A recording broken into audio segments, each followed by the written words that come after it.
So most people look at Singapore property today and feel quite comfortable because prices are still holding, transactions are still happening, and when you are actually looking at the numbers, private property prices still moved up around 3% last year. Even if the pace has slowed, resale activity is still strong, and you are even seeing more units crossing price levels that people used to hesitate at. And if you are holding property right now and your confidence comes from that, from the fact that things still look normal and even strong on surface, then just pause for a moment and ask yourself something simple. What exactly are you relying on for that feeling? And if you are planning your next purchase and assuming the process will feel as smooth as before, approvals will come through, numbers will match, everything will line up the way it usually does, then ask yourself what happens if it doesn't go the way this time. So nothing has broken yet. And that's exactly why people are relaxed. Because when prices are still edging up, even if more slowly than before, and when transactions are still happening across the resale market, and when you see record type deals becoming more common instead of rare, it becomes very easy to believe that the environment is still carrying you. And what is exactly why most people stop checking their own position right now?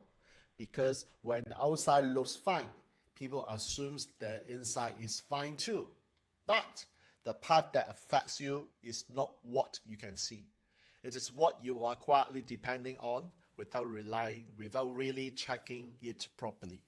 And if your position depends on your loan coming through the way you expect, then that's something you are depending on. If your ability to hold depends on your tenants staying without disruption, that's something you're depending on. And if your confidence comes from things continuing to feel smooth, that's something you're depending on. And most of the time, you do not feel until one of these doesn't behave the way you expect. Now, Singapore property rarely teaches people through a sharp shock. It's hardly. It usually teaches through pressure, not all at once, but just enough that you start to notice something feels different. The loans take longer than you expected. The numbers comes in slightly lower than what you are planning for, or the tenant leaves at the timing that doesn't quite work for you. And if each of this on its own doesn't look like a big issue, but when it happens to you, you will feel it immediately. And if your numbers only work when nothing goes wrong, you already know they don't work. It's like walking on the flat ground for a long time where everything feels easy and you don't think about balance at all. And then the ground tilts slightly. Not enough for you to fall, but enough for you to realize you were never as stable as you thought. And that feeling was always there, just hidden when things were easy. And this is how this cycle works. And in a period 9 environment, this becomes very obvious. It's not because things disappear fast, but because things get exposed, get seen faster. Meaning what used to stay hidden for a long time now shows up earlier.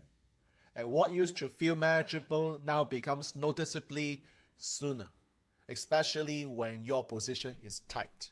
So instead of asking whether Singapore property is safe, which is a very common question a lot of people ask, I think it's a wrong question. Instead, you should ask something like, what matters to you? Now, question like this: if your loan comes in smaller than expected, what changes in your position? If tenants leaves, how long can you hold without pressure building? And if things move slower than before, not disappearing, not broken, but slowly coming down, do you still feel comfortable or do you start adjusting just to relieve pressure? Now, because these are normal situations, not extremes, of course, and if your answer already feels tight, then I think you don't need the market to crash to feel it, isn't it? If you are thinking of buying another property in Singapore, this is where you need to slow yourself down because most people are not checking whether they can hold. They are only checking whether they can afford to enter. And that's where the mistake starts because entry is very easy to calculate, but the holding depends on things you don't have full control. So again, you stop asking whether this is a good deal compared to recent transactions. Ask yourself whether you still have room if the loan comes in lower, whether you still have space if rental doesn't move the way you expect, and whether you are comfortable if the holding period becomes longer than planned. Because in this kind of environment, the mistake of not buying something bad, it is buying something that leaves you no room. If you're already owning properties, the question becomes even more direct and blunt. It's not whether your property is good, but whether your position around is comfortable. Because a good property with tight structure, operation still creates pressure. And most people only realize it when something small shifts at the wrong time. So look at your current position right now.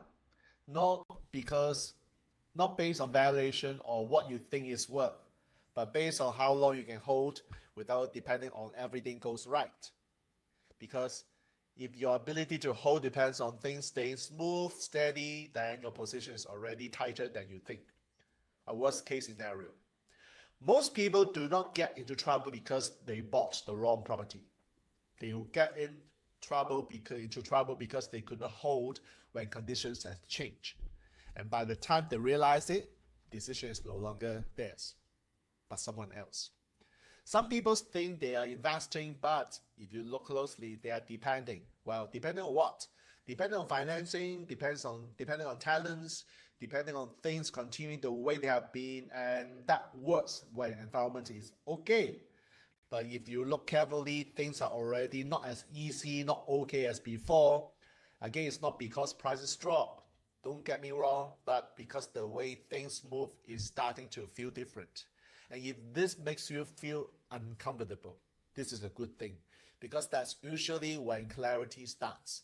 So once again, do me a favor, click like to this video, share this with people, your loved ones, and subscribe to the channel if you haven't done it, because I believe most people will only look at these when they have no choice. So do something simple this week.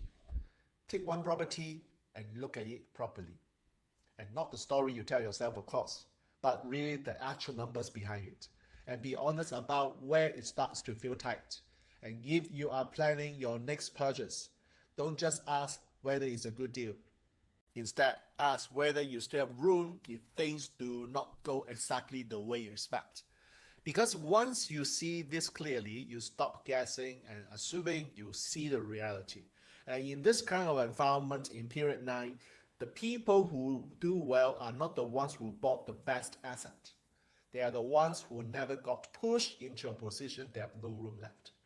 The market will not force you out, but your position will be the one. Now, my position is very simple. Singapore property doesn't protect you from pressure. It will delay it. And by the time you feel clearly, you are not deciding anymore. You are actually reacting. And if you want to go deeper into how to position yourself as a property investor in Singapore, join the Destiny Architects Telegram chat, because the ones who are just early don't look smarter. They just do not want to be caught. And again, all these that I've done in this video are reflection of my own opinion. I'm not a property agent, a financial planner in Singapore. So do not take what I'm saying as it is and act accordingly. Please consult your property real estate agent, licensed and regulated property investing agent, financial planners, lawyers, accountants, because they are the ones who can give you specific advice. All right. So thanks for watching this video, and I'll see you in the next one.